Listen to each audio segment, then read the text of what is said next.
Will you help us understand, and this is mostly for Frank, will you help Frank understand? Could you tell on my face that I do not have a deep understanding of this particular topic? I am going to learn today. Find and learn from people who lived it wherever you get podcasts. Search it using all one word. Learn from people who lived it. Welcome to another episode of Learn from People Who Lived It. Welcome to another episode of Learn from People Who Lived It. Frank is here. That Dr. Frank Bavacqua is here again for another episode. Hello, sir. I have a question for you. Ready? I'm ready. Do you know the difference between compassion and empathy?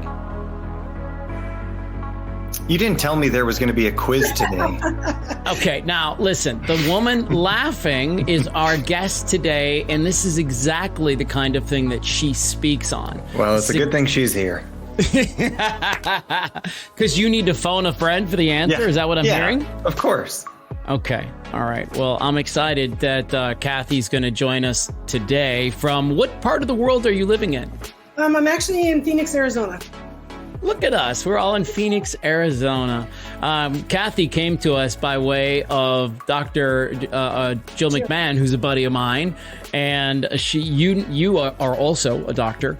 And at any rate, you speak on empathy, compassion. You speak on the one thing I love to talk about, which is burnout. And I was like, we have got to get her on this podcast. Because, Frank, I think you and I are going to learn from people who lived it today. Fantastic. Yeah, buddy. Well, give us a little background on you, Kathy. Where'd you come from? Like, what you been doing all your life? Kind of a boring background. Actually, I was born in Phoenix, and I still remain here. But I've world traveled, but not really to stay anywhere but Phoenix. So I'm born here. Are you asking about the 0 to 10 question, or are you just globally? I'm a nurse practitioner. Yep.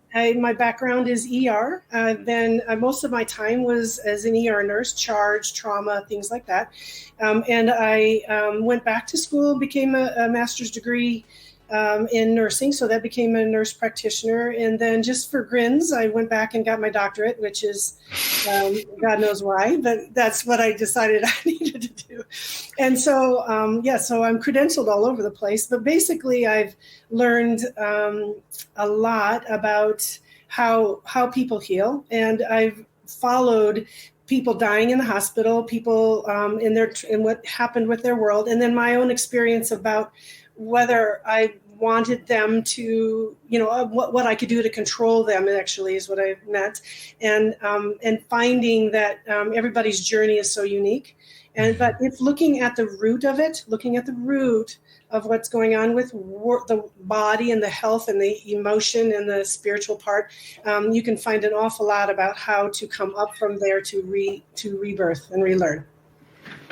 Frank, you can ask and fire away anytime you want, because I feel like both of us are just going to have questions to ask her today. Okay?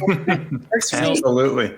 License to jump in whenever you want. And you mentioned it there in the answer there, but typically we do talk to people about their life 0 to 10, and we kind of get a little snapshot. And now I'm interested to actually flip it, because typically we start that way, but I kind of went a different direction this time. But now, because of your answer, I can't wait to hear about 0 to 10, because so much of who we become is a result of where we started, usually.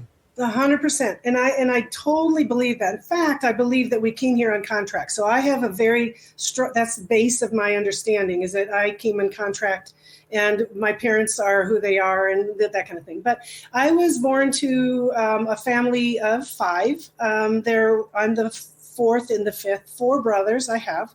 And my father chose to take another wife after 10 years of my mom's world.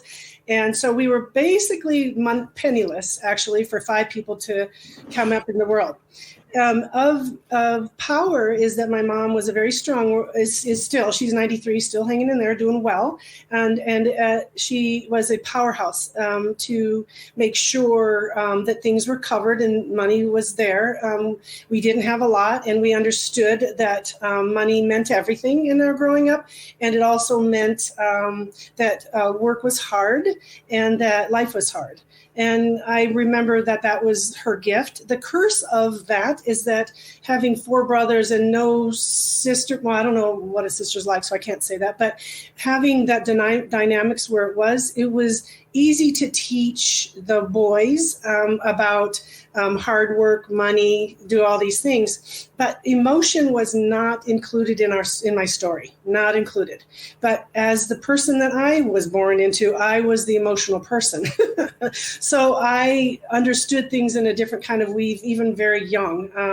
And my mom at one point said, well, you know what, I wish you were a boy because I'm kind of tired of your crying. There was no room for that. There was no room. And I can understand there was no room, but it left me imploding, really, because that left me with a belief that I wasn't good enough, because here were these others, and look at that. That's what value was. And there to this day, there is no real value in the other way that I saw life. So that's sort of how that 0 to 10 would work in my book. I did have a grandmother that saw the light in me, and she would say that. So I did understand it was there, but I didn't understand that I had permission for that. And then I had a Catholic upbringing, Catholic school, and the nuns really weren't too interested in me being strong-willed at all. So it just didn't go well. So no matter where I turned, I ended up having to shut down and implode.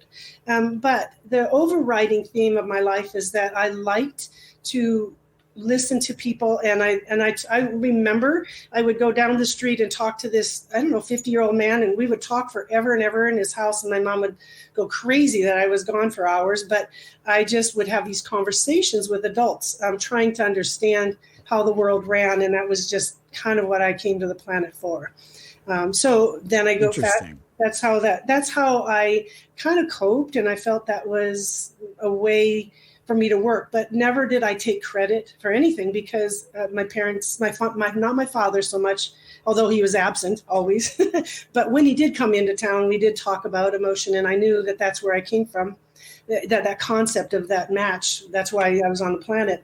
But then I was also not in good stead with my brothers, because then I was the favored child. It just always seemed to roll around in circles in that way until I could learn how to figure out emotion. But I did learn a lot of power from my mom, and I did a lot of hard work and did a lot of good things in that way. To this day, though, I'm not credited for the hard work. I'm discredited for my emotion. So it's interesting in the family unit. It's today. Would you explain that a little further, Frank, for folks that would like a little more of a deep dive on what she's talking about? I mean, it sounds like a really, it reminds me of kind of a stereotypical how we treat males versus how we treat females, right? Like if, like she said before, if a guy works hard, we like that working hard, but we have a different vision if a female does certain things, and we attribute being a female to being more emotional or crying when they get upset or something like that. And it's like, guys can't cry when they get upset. That's weird somehow. It seems like just really traditional kind of gender roles or expectations. And it is, and it was, especially within the Catholic realm. That was like that. It was, we were not this. Don't speak unless you're spoken to. That we weren't that strict, because in that world. But I think it was like that. I believe that was part of it. But there was no sense of power for me much at all, unless I stood up, and then I did stand up, and then I had to sit back down. Well, you became an RN in 1981. Correct. So, what's interesting about people that have, an upbringing like you do is they're oftentimes our best healers, our best nurses, our best doctors, our best psychologists. That's a shout out to Dr. Frank. They're some of the best people in the world to help others go through their journey because they've experienced it themselves. One of the things that you talk about is burnout. And so I want to spend some time on that in just a little bit. Right now, I'd like to dive into this idea the difference between compassion and empathy, because one of the things that I run into, and I'm sure you guys run into this as well, is like if people had a very tough childhood and your mother had some very harsh words for you growing up, right? Like that sucked. Some people would say would stay in a really angry place pretty much forever, and they would never be able to find compassion for their mom, for the way that she probably came up, for the things she experienced, and then develop some empathy. But that's why you're here, because I want you to talk about those two words as they relate to your situation. Again, so we can learn from people who lived it. She's gone through the experience. So many people have tough relationships with their parents, and they need to find a way to overcome it, because you carry that crap with you into your 40s, 50s, 60s. It's like it's ugly. And there must be a way to overcome it. And that's why you're here. That's why we're going to shake this out. So the floor is yours. What does that look like? So I believe healers have this dilemma all the time. And it doesn't matter if you have all the degrees in that, or if you're just caring for family or friends, or you care for animals, or you care for the earth, or it doesn't matter. So the caring and healing people do these things in healing to help. That's what they want. They want to assist and make things better for somebody else or something else. I think that's what healers are just drawn to do. And it actually helps them feel good doing so. So it's a win-win usually.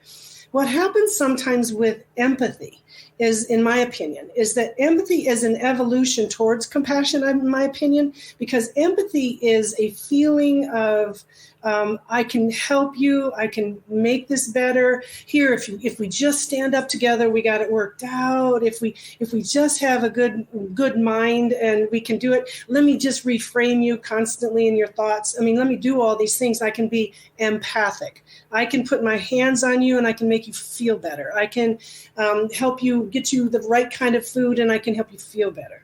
And it goes on in that kind of thing. And I believe that's empathy. And empathy works like that. But I remember in the ER one time, I was making a decision to learn about empathy, just kind of conscious, just trying to figure that out.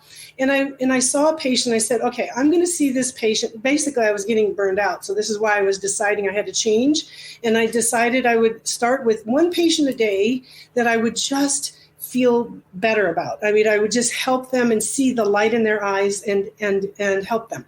So I used empathy to do that. And I would go in there and I would just being in presence, and I would just to see them as a spark and a love and a light and all those things. And this was a woman with abdominal pain, and as a side note. But interestingly, I came out of there, and within 12 hours, I had abdominal pain. And I went, wait a minute, wait, that's taking their burden away. And then I had to think on that for a long time. And I thought, okay, so that's what empaths do. Empaths have the ability to go and see where that thing is, and then maybe grab it out or do whatever. I don't know what they do, but I realized that it wasn't up to my body to take their trauma or their issue or their emotion or their problem or their pain, and real as it was. So over time, I've evolved into that thought. Now, what is the difference then? What is empathy? And how can healers be empathic or have empathy? And what does it look like to make a difference? As I look more and more of the root of medicine, I understand in all medicine, the root is individual. The root is the beginnings of where all this came from. And it could be an emotional problem that sends their body into trouble, or it's a physical problem. They need an appendectomy. You got to do it. There's all kinds of reasons. There's a spiritual reason why they feel bantered for their whole life, and they just can't get out of it. So what evolved into this was an understanding that I am not in charge of their journey. I am in charge of benefiting and supporting their highest good. And it sounds like really all woo-woo, but the concept is when I can stand back and I can hold space and I can say, let me support you. And I say things like, did it make some sense that you might want to eat differently? Or does it make sense that you might want to do some massage work? Or what else does it take to get your physical body healthier and more involved? But I'm not doing all that work as such. I help them understand their journey. That's compassion. So I believe that compassion is the ability to take all this healing work, let them have their path. Even if their path means they're going to go see a gastroenterologist 20 times and get a colonoscopy, good. If that's the path that you feel you need to take, go with it and then learn with it and come back to me and we'll talk some more. What do you have to say about that, Frank? What I was sitting there thinking the entire time, and she kind of finally said out loud what I was thinking, is that it's that person's path, right? It's not, I think sometimes people who maybe have never been in therapy before, they've never gone to somebody for help, they're afraid that they're going to be changed in some way, right? That the person they're going to see, maybe the therapist they're going to go see, unfortunately, there are some bad therapists out there who kind of like push their ideas and ideals. They're trying to make the client or the patient kind of walk their path, if you will, right? This worked for me, so if everybody else does this is going to work. I think the hallmark of a great helper, healer, etc., is somebody who can kind of understand that other person's world and understand how to get them from the point A that they're at to the point B that they want to get to, not the point B that I think that person should get to.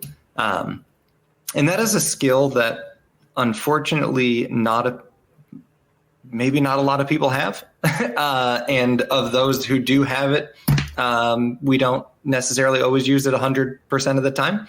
Right. And every social media fight ever would be a perfect example of that, because you have people just constantly arguing, and essentially just calling the other side stupid. And we're like, we always think of like political debates or whatever. I'm not even thinking that big. I'm talking about like, somebody asked on Facebook, like, hey, should I let my kid go to this sleepover or not?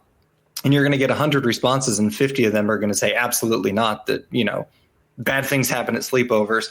And then you're going to have 50 who say, I went to sleepovers. They're great. They're super fun. You should go.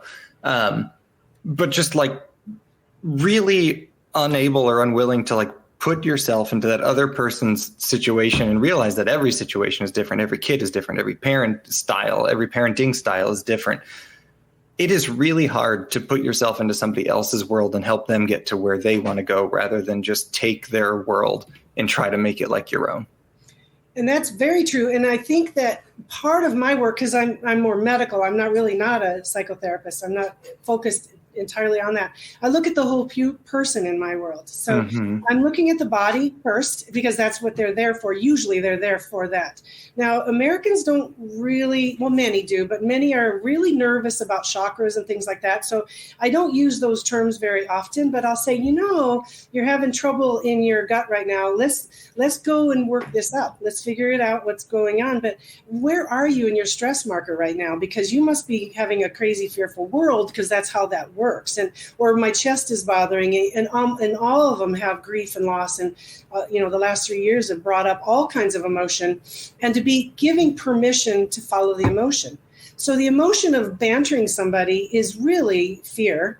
And if you can stand back and say, I understand that you're really fearful about that. What does that look like? And if you're fearful for it, is that the right emotional path to take? Or should you be standing back and saying, well, what does feel better for me? And that's a big deal. So you mentioned that word chakras, and I was like, it kind of struck me as you said it, that there's somebody listening to us right now who doesn't totally understand what they've heard that word. They've heard about chakras before. Maybe even they even have some context of, and they some knowledge of, like, I have different ones in my body. I know I have a heart chakra, so will you help us understand? And this is mostly for Frank. Will you help Frank understand? Could you tell on my face that I do not have a deep understanding of this particular topic? The person that I thought was listening that needed to know was Frank. And so even if no one else hears this, I am going to learn today. Right. I love it. Yeah, help us understand chakras and what that means from the world that you live in. I love you, Frank. I love you. So you have, first step is that what I would say is step away from religion, because religions often see anything of taking care of that as a concern, because it follows a different paradigm. So I'm taking it away from religion. I don't put a religion into it. It's not related to that. And it doesn't matter what chakras, colors, and I don't care what their stone is, and I don't care about all the details that people do get into. But what I say is that I have found through experience that people will have an emotion that is trapped based on their part of body. Okay.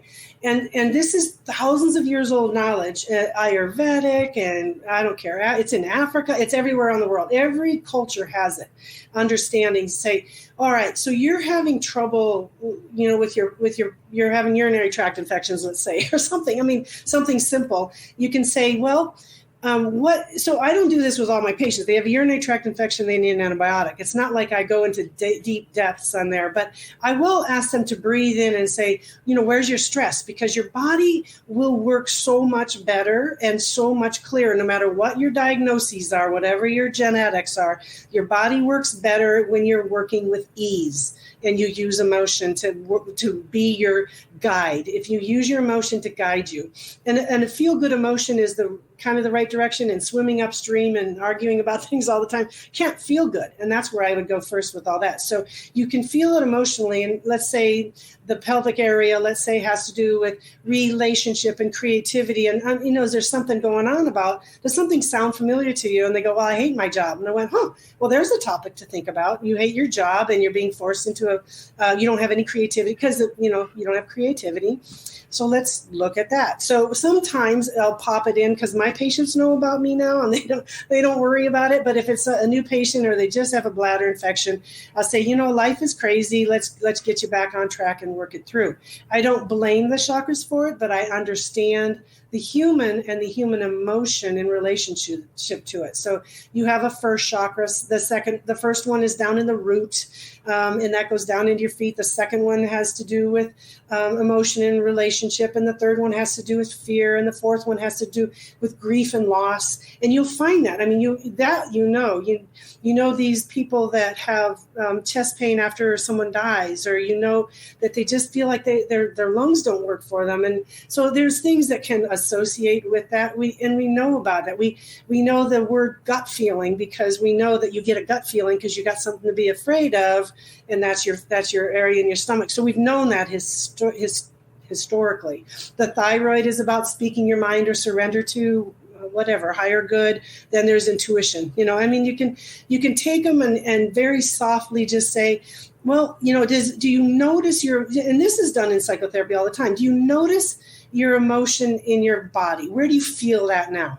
Where do you feel it right now? And they'll go, oh, I feel it in my stomach, or I feel it in my leg, and then you can kind of stand back and say, well, you don't even have to know chakras. You can say, well, how does that represent to you? What does that mean? What does that mean? What do you think your body's trying to tell you? Because body talk is a huge thing. It's huge for healing people. Frank, I'm curious, and while she's talking, I kind of want to come to you and say now, like learning some of that stuff, are you going through times when you're sitting down with people, and did you sort of secretly know this, I think is what I was getting at? I think the terms are different, but we're getting better at understanding that emotional mental stressors manifest themselves in physical ways, right? And I think most people can understand that, if I'm stressed about something, I might get a stomach ache, or if I'm stressed about something or bothered by something, I might get a headache. My emotions might affect my appetite. It might affect my sleep. So I think we're starting on a basic level to understand that our emotions affect what our body does. I don't think everybody is ready to just fully, get on board that every physical ailment that you have has kind of an emotional underpinning to it, even though, if we're talking about probably, or that emotional ailment caused us to do something that ultimately led, right? So it may be directly or indirectly related. But yeah, I think hopefully on a basic level, people are, generally awake to the idea that what's going on in their body has a lot to do with what's going on in their mind, in their heart, wherever you want to call it. And real interesting, just as a tidbit of that, 80% of your neurotransmitters, that means serotonin, dopamine, norepinephrine, 80% is housed in, guess what, your gut. It is not in your brain. So it is phenomenal that if we can change how we can calm the body, and my doctorate is in breathing techniques. So if we can calm the autonomic nervous system and take a breath and fill that belly, and just, not that you feel the belly, but I mean, just expand that area and get that calm back in, guess what? Our mood is better. If we ate something other than sugar and crack, and wheat and corn, if we ate something a little bit different, it would change our mood. It has to, because 80% is in the microbiome related to your gut. That's a well-known functional medicine fact.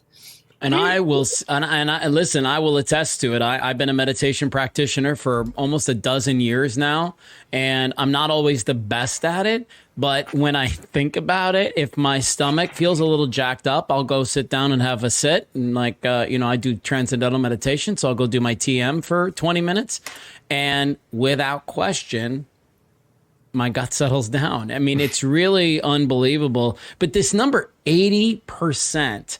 So then I'm really drawn to ask you, or compelled to ask you, about all of the digestive issues that folks are experiencing in the last, what seems to be 10 years or so, myself included, which I fully attribute to my stress. And because they were things that were here, now they're not here. Certain foods I couldn't eat, now I'm okay to eat them. Like, I know it had so much to do with just the level of stress that I have. But from your vantage point, what are you telling folks to start thinking about who have digestive issues? Well, we see in functional medicine, the gut is the root thing, so that's been, I've already done presentations on all this stuff and, all that. But the idea is that the gut is our first line of defense, and our skin is a second, really. So that's the things that we have that can help us. And the gut, we're in a very toxic environment. If you talk to, let's say, a traveler, an Italian that lives in America, that goes to Italy, the food in Italy can be eaten without question. There is no illness. Nobody gets sick in Italy with food. And they come here and they eat a piece of bread and they're like toast. They can't, that's a bad word to use, but they can't. I love that. They don't feel better. They don't feel better. And the reason why is because the gluten has become a problem. Why is the gluten a problem? The gluten is a problem because it's polluted.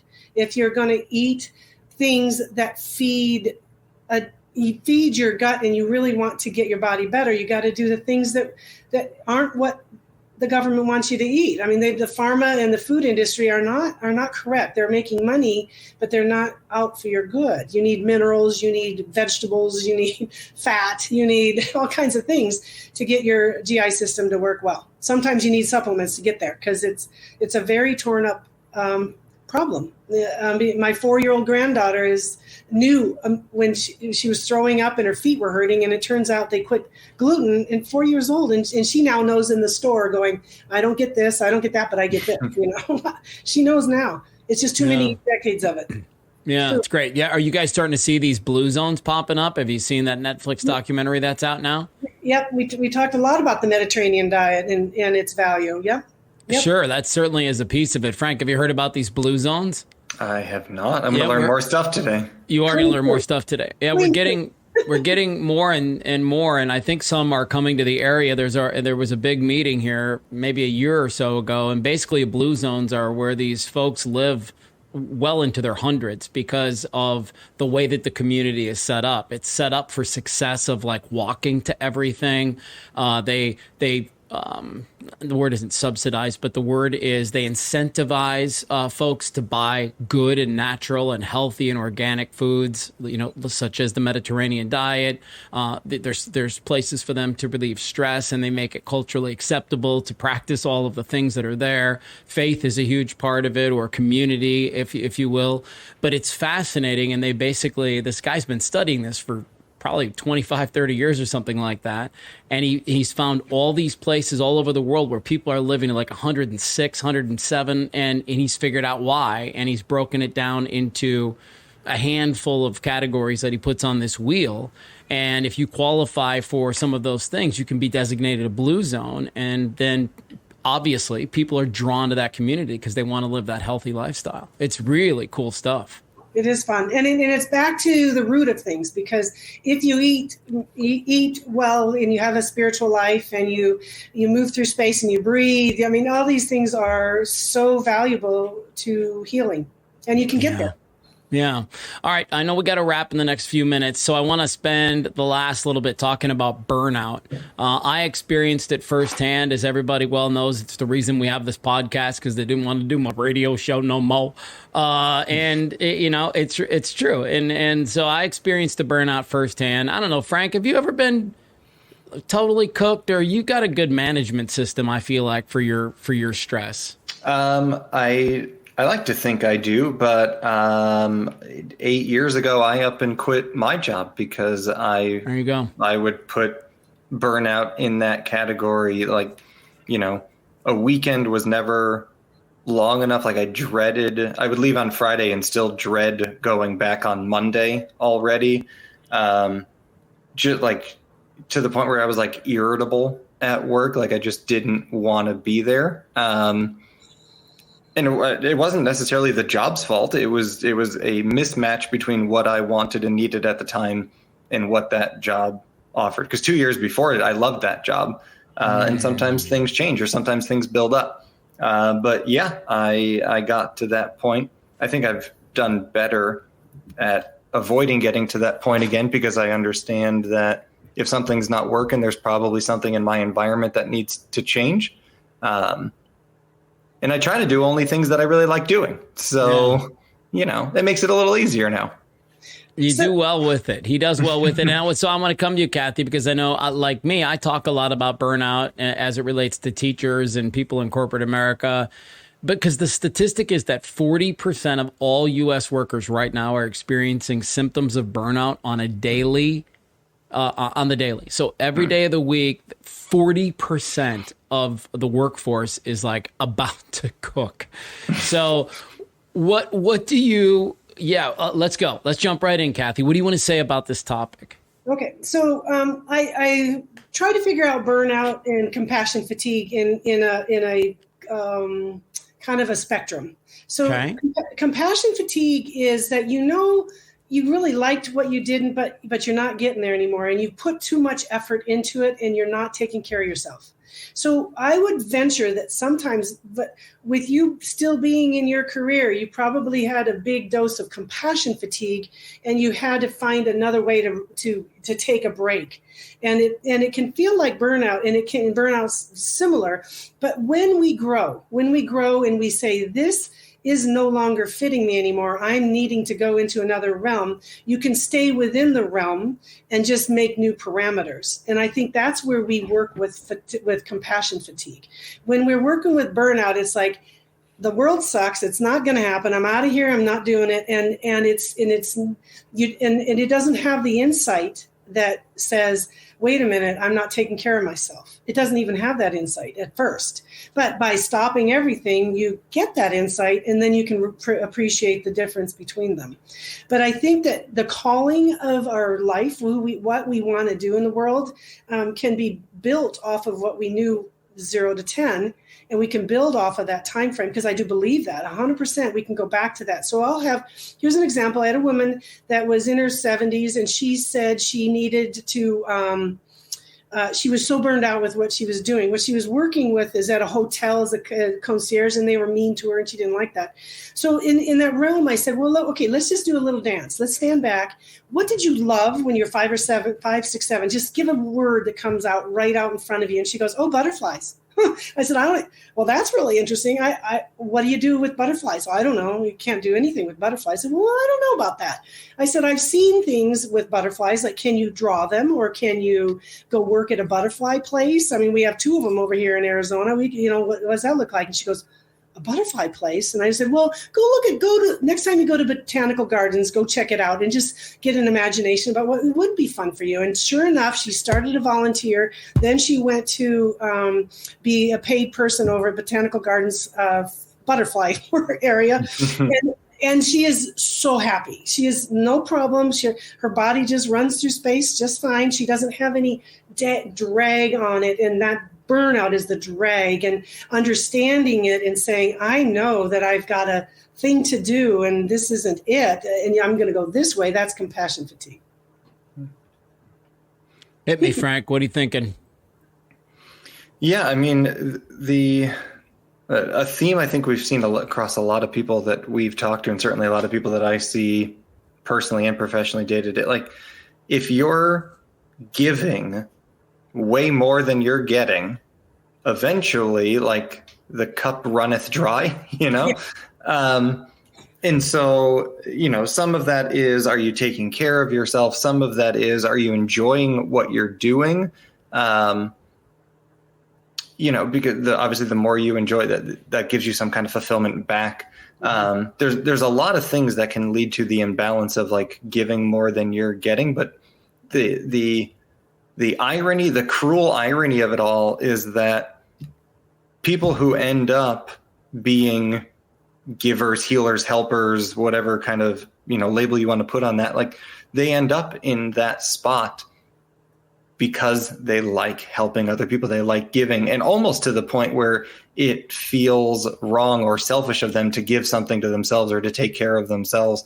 And so unfortunately, people who end up in positions where they're helping other people are just kind of naturally, by definition, prone to burnout, compassion fatigue, et cetera, because you're just literally giving more. You're giving more than you're getting. And at a certain point, you start giving more than you actually have, and ta-da, burnout. Ta-da, burnout. Can I ask you a question, Kathy? You know, I believe that one of the remedies for burnout is to step into a really serious self-care strategy, to really start to look at yourself and start to take care of you. And I don't mean like wine night with your girlfriends, but I mean like, do the work, right? Find a faith, find a meditation practice, find a breathwork practice, forgive somebody, have a difficult conversation, like get through some things. Mm-hmm. Is there a remedy or something we can do for compassion fatigue? Actually, yeah, in that you've just coined it, really. It's about seeing what it is and realizing that you're not you're empty, as you say, because that's exactly right. And say, okay, I'm empty. So what does it take for me to bring my story back? And sometimes it is a stand back. Sometimes you can just say, I'm going a little bit less hours because I'm going to go make sure I hike every day. What was your joy? Where is your emotion? Say it's fun. So when I can imagine something really cool, a new thing, I'm reading a new thing, or I'm going to do a new project or something, and I feel my emotion doing well with that, it's like, bingo, follow that creek, because the other creek is just driving me crazy. I don't have to give up the other creek necessarily, but maybe I do. I give a break, but I may need to make sure that I can use that focus and say, this is what brings me joy. And if it brings me joy, and I meditate every day, I try to get out to the trees every day, even in the heat, I go at least say hello to my own tree in my backyard. I mean, I try to do the things that are good for me. And sometimes then I can stand back and say, all right, I'm ready to come back into the game under compassion, which is not empathy. It is different, and it's a new boundary. So that would be many of the things you can do. Okay. Frank, any final thoughts from you as we get wrapped up for today's episode? Yeah, my feedback is for you. Continue to bring people who teach me stuff, because that's way more fun. Okay, great, man. I love it. Listen, I enjoyed it too. And really, I encourage everybody to reach out, and we're going to connect folks to you through our show notes, and, stay on that path that you're on, because you're wired for sound. There's no question about it. Anything you want to leave our audience with, maybe some call to action or something like that? For me or for me? For you, yeah, for you, Kathy. So no, the call to action. We've heard enough from Frank.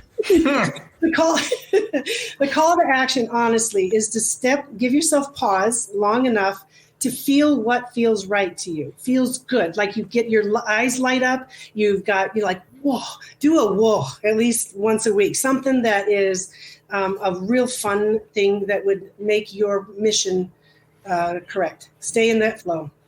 Love that. And let's all end on this thought. And remember that if you eat bread, you could be toast. I